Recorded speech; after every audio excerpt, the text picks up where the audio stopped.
Life after death. Yes, that is all right. See, I must have given lots of lecture on that point also. I will be amazed. I must have spoken I don't know how many times, but at least there are 4,000 tapes of mine, and this subject also I've dealt with. But what I'm saying today is that let us be in the present. Why worry about the death? All right? Is there anybody else? Yes, please. What is the connection between sex and Kundalini? Good. And would you say something about AIDS? Now, here you see this red chakra is the Muladhara chakra. Is the first chakra is for innocence. Our innocence is never lost. We may do anything what we like. It is covered, like a sky can be covered with lots of clouds. Kundalini is placed above, you see. So it has nothing to do with sex, because this is the last center, the seventh center or the first center, whatever you may call it, is the center of excretion, of sex and everything. It has nothing to do with sex. On the contrary, you become innocent like a child. When the Kundalini is rising, all these actions of excretion stop completely, and all the force of our innocence helps the Kundalini to rise. It has no relationship at all at that time. But I don't say that there's something wrong in all these things, but there has to be some sanctity about it. Should be some sense. People become extremely sensible after marriage, even about sex life. AIDS have been cured with Sahaja Yoga, no doubt. No doubt. But the patients of AIDS are of two categories I've seen. One who think they are martyrs, they have achieved a great, some sort of a big country or some sort of a thing like that. They feel very enthusiastic about it. And the another kind are the ones who don't want to live. Absolutely, just they don't want to live.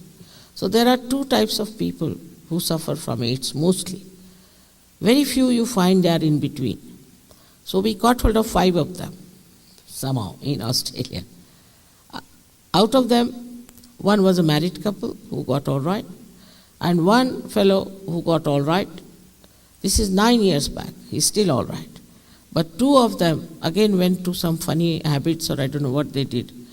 The father of one of them told me that, "Mother, you just forgive them." And I don't know what happened. They again got back their AIDS. So it's a very difficult area in which one has to work, because they cannot be convinced that they can be cured, and some of them think that they don't. What's wrong? You see, this is the greatest mantra of the West. What's wrong? You tell them anything, what's wrong? These punks were putting some sort of a horrible color, so they're becoming blind. I told them, why do you put these horrible colors on your head? Because you are becoming blind. What's wrong? I said, you'll become blind. He said, what's wrong? I just don't know how to answer these people. Very queer, isn't it? They are bent upon destroying themselves. They like to destroy. You see, the people who just want to destroy themselves.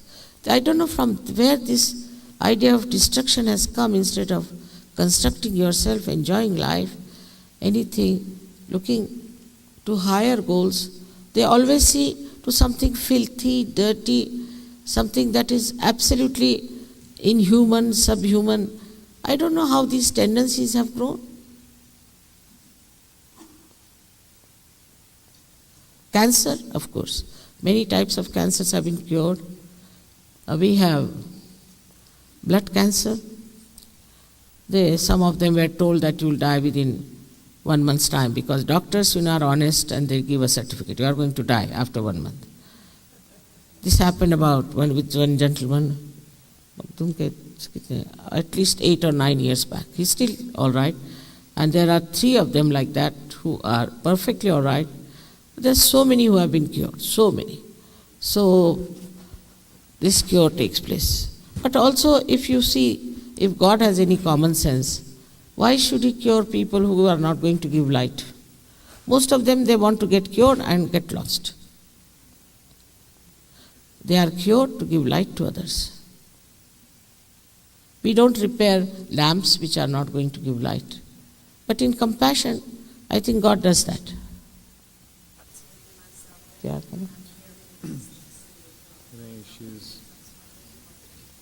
she's asking about the psychic phenomena, one thing, and she says when she's in nature, she's more at peace with herself. It's a relationship.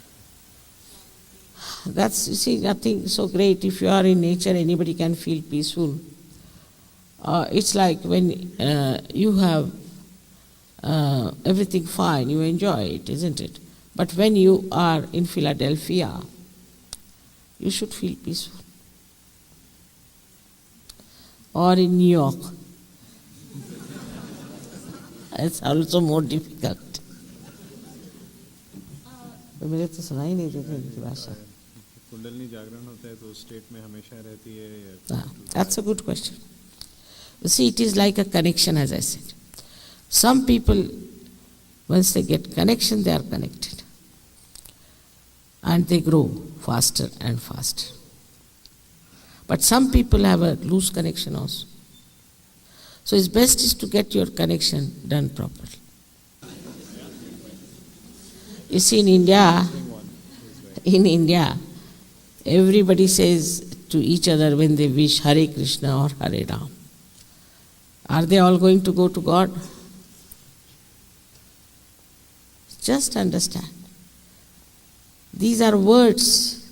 Get out of the webs of words. Shabda Jalam. Get out of the webs of words. All right? Also get out of books. Too much reading books also makes you mad. I tell you, it's really true. Kabir Das has said, Padi Padi Pandita Murakha Bhai, means by reading too much, even the learned became stupid. How do you know if your center is blocked? What's it? How do you know if your center is blocked? I or you? No, you, she. You will know on your fingertips, all right? In English language, there are certain things very good on your fingertips. But also English language is little limited for spirituality, because spirit is Atma, is the spirit I'm talking about. Spirit is a dead spirit, dead body. It is also alcohol. You see, out of these three, I'm talking about which spirit people ask me. So, but fingertips, you know.